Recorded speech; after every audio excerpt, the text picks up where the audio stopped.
Hello everyone, welcome back to my channel. I am Garima Singh and in today's video we'll continue with the chapter number 2 of history and we'll discuss the major events like Bloody Sunday and 1905 revolution. With our chapter number 2 only, which is all about socialism in Europe and the Russian Revolution. हम Russian revolution में अब तक यहाँ तक story समझ चुके हैं कि रशिया के अंदर किसका रूल था Tsar Nicholas II का. Okay, and Russia was a monarchy at that time.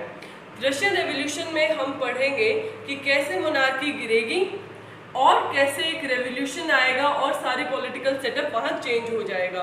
Okay, सो हमने देखा कि रशियन इकोनॉमी कैसी थी, सोसाइटी कैसी थी, how were the people there, okay, उनकी कंडीशन क्या थी, ये सब हम समझ चुके हैं. If you guys haven't watched my previous video, I would request you to go and see those first, as this video is the continuation of my previous video only. Okay, so हमने last video में देखा था कि different political parties बननी start हो गई थी and Lenin was not supporting the peasants to be part of the revolution. Okay, तो अब उसी को आगे बात करेंगे हम, because we are talking particularly about Russian Revolution. तो हम देखेंगे कि रशिया के अंदर जो पॉलिटिकल पार्टी थी उसके साथ क्या हुआ. ओके, सो हमें पता है रशिया में पॉलिटिकल पार्टी कौन सी थी, Russia democratic workers party, right. तो क्योंकि लेनिन जो है वो सपोर्ट नहीं कर रहा था पीजेंट्स को भाई रेवोल्यूशन का पार्ट बने, इसलिए इन 1903 हमने देखा इस पार्टी के अंदर, रशिया डेमोक्रेटिक वर्कर्स पार्टी के अंदर मेजर स्प्लिट आएगा. स्प्लिट मतलब ये पार्टी दो हिस्सों में बट जाएगी. ओके, जो ये पॉलिटिकल पार्टी थी ये दो हिस्सों में बट गई. Okay, one was Bolsheviks and other was Mensheviks. इस पार्ट को बहुत अच्छे से करना क्योंकि यहाँ से 2 मार्कर और 3 मार्कर क्वेश्चन आता ही है कि how the party was divided और write down the difference between Bolshevik and the Menshevik. Okay, Bolshevik बहुत ही सिंपल वर्ड है, आप ये समझो कि रशियन लैंग्वेज में Bolshevik stands for the majority. Okay, भाई मेजॉरिटी जो सब लोग अग्री करेंगे, मेजॉरिटी के साथ चलेंगे तो उसको बोलते हैं बोल्शेविक. देयरफॉर इसका इस पार्टी का नाम बोल्शेविक पड़ा जो मेजॉरिटी से अग्री करेगी. ओके, दूसरे थे मेंशेविक, माइनॉरिटी, एम से स्टार्ट होता है तो एम से ही हमारे मेंशेविक स्टार्ट होते हैं, मतलब ये थी माइनॉरिटीज की पार्टी. ओके, जो चाहते थे कि सब लोग पार्टिसिपेट करें. So talking about Bolshevik, which was the majority party. Okay, तो पहले हम बात करेंगे इसका हेड कौन थे इन दोनों पार्टीज का जो दो पार्ट में डिवाइड हो गई पार्टी. जैसे कि फॉर एग्जांपल लेते हैं, पहले हमारे हरियाणा से ही समझते हैं. ओके, इनेलो पार्टी थी. ओके, चौटाला फैमिली की एक पार्टी थी, लेकिन उनके जब आइडियोलॉजी, उनके विचार नहीं मिलने स्टार्ट हुए, party got divided into 2 parts. तो एक न्यू पार्टी का जन्म हुआ विच इज जेजीपी. ओके, सिमिलरली यहाँ क्योंकि लोगों के आइडियोलॉजी नहीं मैच कर रही थी, the Russian democratic workers party got split into 2 parties. Okay, one was Bolshevik and other was Menshevik. Okay, so Bolshevik जो है party, it was under the head, इनका लीडर कौन था, व्लादिमीर लेनिन. लेनिन की जो पार्टी थी उसका नाम था बोल्शेविक. ओके, एंड मेंशेविक जो पार्टी थी which was basically of the minorities, इसका हेड था Julius Martov. Okay, MARTOV, Julius Martov. Okay, तो हमने देखा इन दोनों पार्टी के हेड. अब देखते हैं पार्टी की क्या आइडियोलॉजी थी, किस चीज़ में पार्टी बिलीव करती थी. Okay, talking about लेनिन्स party which was Bolshevik या मेजॉरिटी की पार्टी, वो क्या बिलीव करती थी, they believe that party should be disciplined.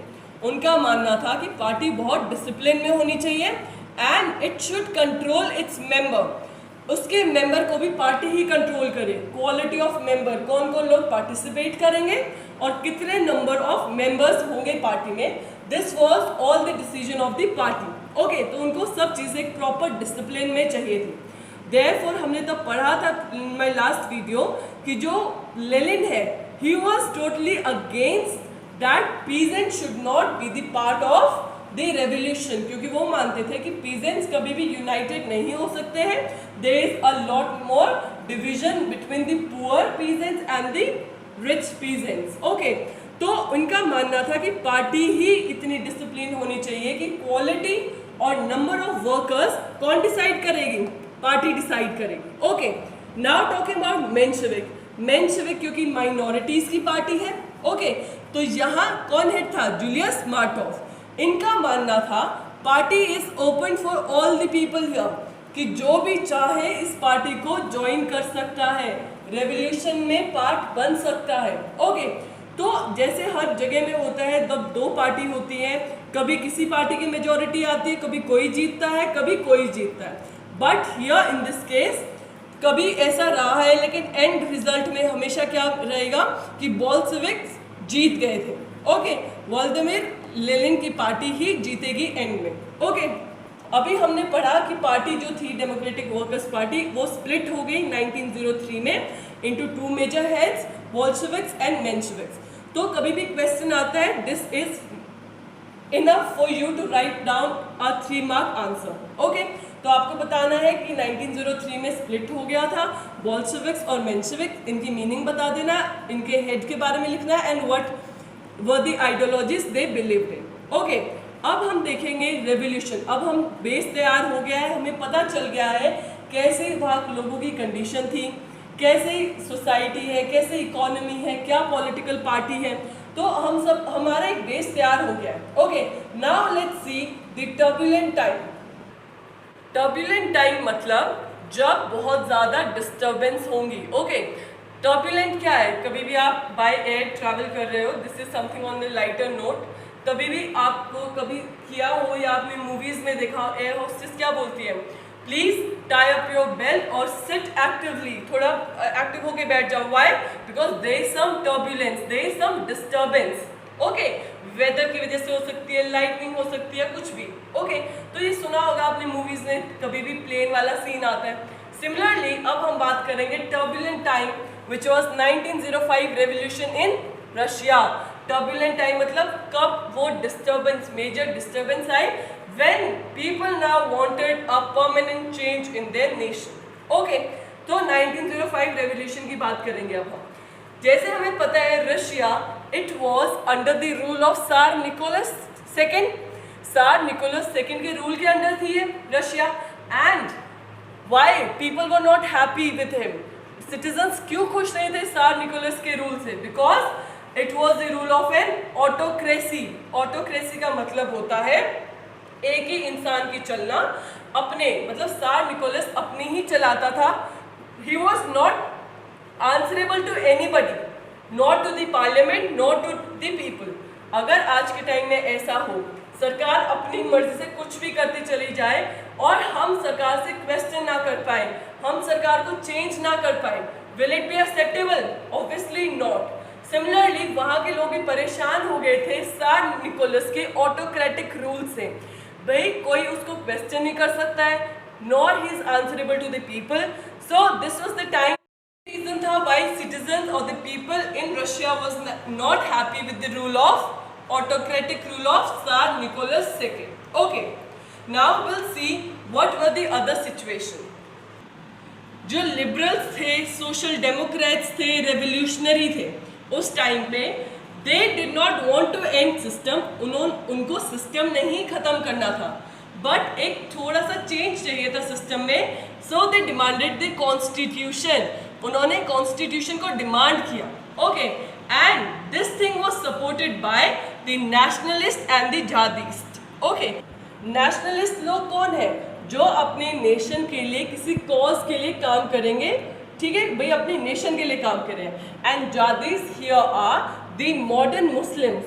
Okay, जो मॉडर्न इस्लाम को फॉलो कर रहे थे and the people who wanted a change. Okay, तो जब इन्होंने सोशल डेमोक्रेट्स और रेवोल्यूशनरी लोगों ने डिमांड किया कि हमें एक कॉन्स्टिट्यूशन चाहिए, तो दिस डिमांड वाज सपोर्टेड और backed by the nationalist and the Jadidist people. Okay, so अभी हम बात कर रहे हैं कि टर्बुलेंस, जो डिस्टर्बेंस हुई फर्स्ट टाइम इन 1905। ओके, जब भी कोई चीज़ फर्स्ट टाइम होगी, ऑब्वियस है चाहे उसका रिजल्ट इतना अच्छा नहीं रहा इस टर्बुलेंस का 1905 का, इस डिस्टर्बेंस के जो रिजल्ट थे, लोगों ने स्ट्राइक वगैरह की है, उसका कोई खास रिजल्ट नहीं आया, लेकिन तब कोई भी चीज़ पहली बार होगी तो फ्यूचर में उस चीज़ को बड़ा आइडिया और बड़े अच्छे तरीके से एग्जीक्यूट किया जाने के चांसेस रहते हैं। ओके, जैसे कि इन केस ऑफ इंडिया जब हम बात करते हैं, जो फर्स्ट वॉर ऑफ इंडिपेंडेंस हम किसको कौन से को कहते हैं?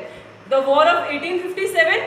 ओके, द सिपाही म्यूटिनी जो हमने क्लास 8 में पढ़ा था। ओके, तो उसका फर्स्ट वॉर ऑफ इंडिपेंडेंस कहते हैं। दो it was not a pan India revolution और उसका रिजल्ट कुछ खास नहीं रहा था, बट फिर भी हम उसको first war of independence consider करते हैं और हमारी इंडियन हिस्ट्री में बहुत इंपॉर्टेंट रोल प्ले करता है। Similarly here this turbulence of 1905 in the Russian revolution, it plays a very important role in the history of Russia. Okay, तो अभी तक हमने देखा कि लोग परेशान हो गए थे, लोगों ने क्या डिमांड करना शुरू किया, लिबरल्स और सोशल डेमोक्रेट्स ने, कि आप हमें कॉन्स्टिट्यूशन दे दो नया, और उसको सपोर्ट किया नेशनलिस्ट और जादीज ने। ओके, अब देखेंगे कि ऑटोक्रेटिक रूल के साथ साथ 1905 में थोड़े से इकोनॉमिक प्रॉब्लम भी होनी स्टार्ट हो गई थी। इकोनॉमिक प्रॉब्लम मतलब 1905 में जो प्राइजेस ऑफ एसेंशियल गुड्स थे, जो उनकी डे टू डे लाइफ में यूज होने वाली जो गुड्स थी, उनके प्राइजेस इंक्रीज होने स्टार्ट हो गए, चीज़ें महंगी हो गई एंड उनकी real wages started decreasing. Real veg मतलब जो उनको वेजेस मिलती थी, काम करने का जो पैसे मिलते थे इन हैंड, वो अब चीज़ें महंगी हो जाएंगी तो वो कम हो जाएगी। कैसे? फॉर एग्जाम्पल, जब हम छोटे थे 1 रुपये में 4 टॉफीज आ जाती थी, राइट? लेकिन क्योंकि अब प्राइजेस इंक्रीज हो गए हैं तो 1 रुपये की 1 टॉफी आती है। Okay, therefore the real value of the money decreased. Similarly economic crisis कैसे आया कि जब प्राइजेस ऑफ गुड्स इंक्रीज हो गए, ओके, तो जो मनी है, जो पहले सेम लगा लो उधर का 1 पाउंड अगर वो ब्रेड खरीद पाते थे, लेकिन क्योंकि ब्रेड का प्राइस इंक्रीज हो गया, अब वो ब्रेड आती है 2 पाउंड के अंदर। ओके, तो उनकी वेजेस, मनी की वैल्यू कम होगी ना, तो देयरफॉर उनकी रियल वेजेस डिक्रीज हो जाएगी। और कितने परसेंट से डिक्रीज हुई? 20% से। ओके, लोग एक तो पहले ही परेशान हैं, ऊपर से उनकी एसेंशियल गुड्स भी ना मिले, तो ऑब्वियस है डिस्टर्बेंस तो क्रिएट होगी। Also what happened here is कि हमने तब पिछली वीडियो में किया था, बहुत सारी स्ट्राइक्स हो रही थी, वर्कर्स यूनाइटेड रहते थे, तो आयरन फैक्ट्री के अंदर वर्कर्स को निकालना शुरू कर दिया था। तो वहाँ लोगों ने, वर्कर्स ने अपनी एसोसिएशन में मेंबरशिप लेनी स्टार्ट कर दी, वेरियस पॉलिटिकल पार्टीज को ज्वाइन करना शुरू कर दिया, ग्रुप्स को ज्वाइन करना शुरू कर दिया, तो मेंबरशिप इंक्रीज हो रही थी। और 1905 में क्या हुआ फिर, around 10,000 workers went on a strike. तो उन्होंने स्ट्राइक की और उन्होंने क्या डिमांड किया, that they want better working conditions, less hours, क्योंकि उस टाइम में कितने घंटे काम कराते, 10 to 16 आवर्स। तो लोगों को अवेयरनेस होनी स्टार्ट हुई, स्ट्राइक करने लगे, लोगों ने डिमांड पुट फॉरवर्ड की अपनी। तो ऑब्वियस है ये था फर्स्ट स्टेप, चाहे इस 1905 डिस्टर्बेंस, टर्बुलेंस का कोई अच्छा रिजल्ट ना रहा हो, लेकिन लोगों में एक अवेयरनेस आ गई थी, लोगों में आवाज़ आ गई थी कि कैसे हमें अपने डिमांड्स पुट फॉरवर्ड करनी है। ओके, तो अब हम बात करेंगे bloody Sunday and 1905 revolution. This is again a very historical event in the history of Russia. Okay, अभी हमने देखा कि आयरन वर्कर्स को निकाल दिया गया था फैक्ट्री से, so around 10,000 workers were on strike. Okay, तो इस बीच क्या होता है, एक प्रोसेशन ऑफ वर्कर्स निकलता है। प्रोसेशन मतलब एक रैली की तरह निकालते हैं वो लोग, और इस रैली को लीड कौन करता है, फादर गैपोन।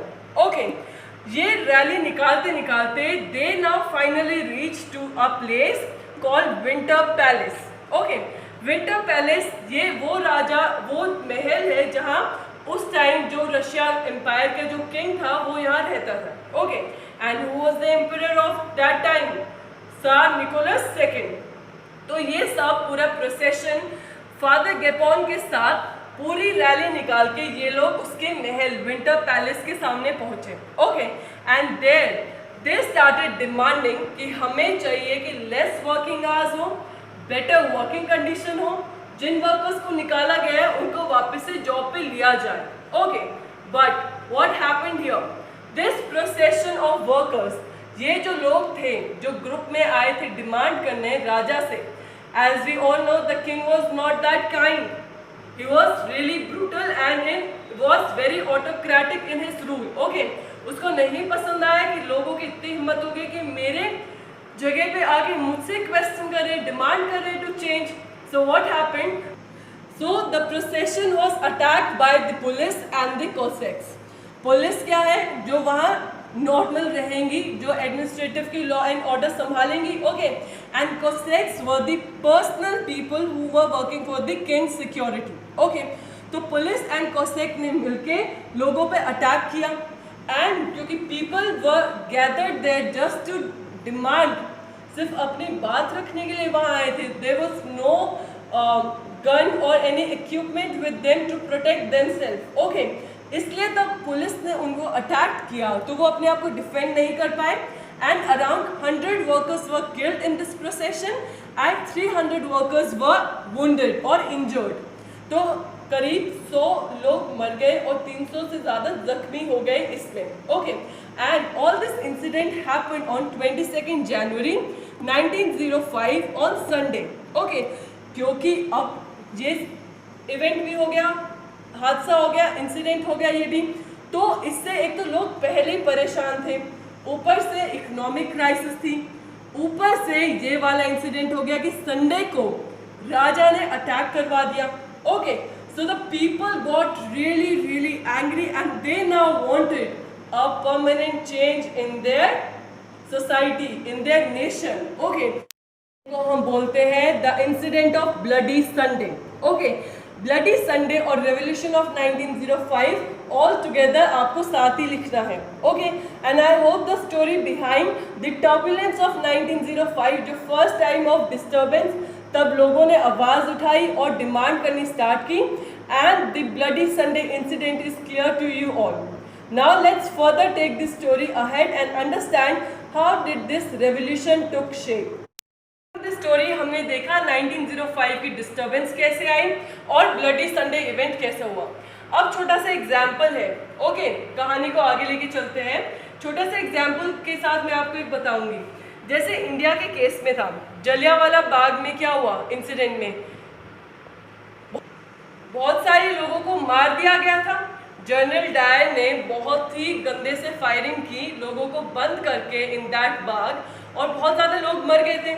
उसके बाद हमने देखा इंडिया के अंदर छोटा सा एक इंसिडेंट हुआ, तब लोगों को पता चला कुछ गलत हुआ है। ओके, तो लोग चुप नहीं बैठे, आवाज़ उठानी शुरू की, और उसके बाद बहुत ज़्यादा सीरीज ऑफ इवेंट्स हुए हमारी कंट्री में। सिमिलरली जैसे ब्लडी संडे हुआ इन रशिया, वैसे ही इसके बाद लोगों ने सोचा this was so awful on the part of the king, he should not have done this.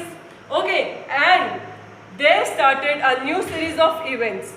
अब बहुत ज़्यादा स्ट्राइक्स होने लगी पूरे all over the nation. Okay, universities were closed, universities वगैरह सब बंद कर दी। लोगों ने बोला कि हमें लगता है हमारे पास सिविल लिबर्टी नहीं रही, and it is not possible for us to exist in this type of system. Universities के साथ साथ lawyers, doctors and other middle class people, they also started demanding the constitution. उन लोगों का भी मानना था कि there is a lack of civil liberty. भाई हम खुल के अपनी ज़िंदगी नहीं जी सकते हैं, क्या हम अपने लिए डिमांड भी नहीं कर सकते किंग से? Okay, so this thing has led to a base for the revolution. Okay, अब देखते हैं 1905 and this bloody Sunday event के बाद रिजल्ट क्या निकला।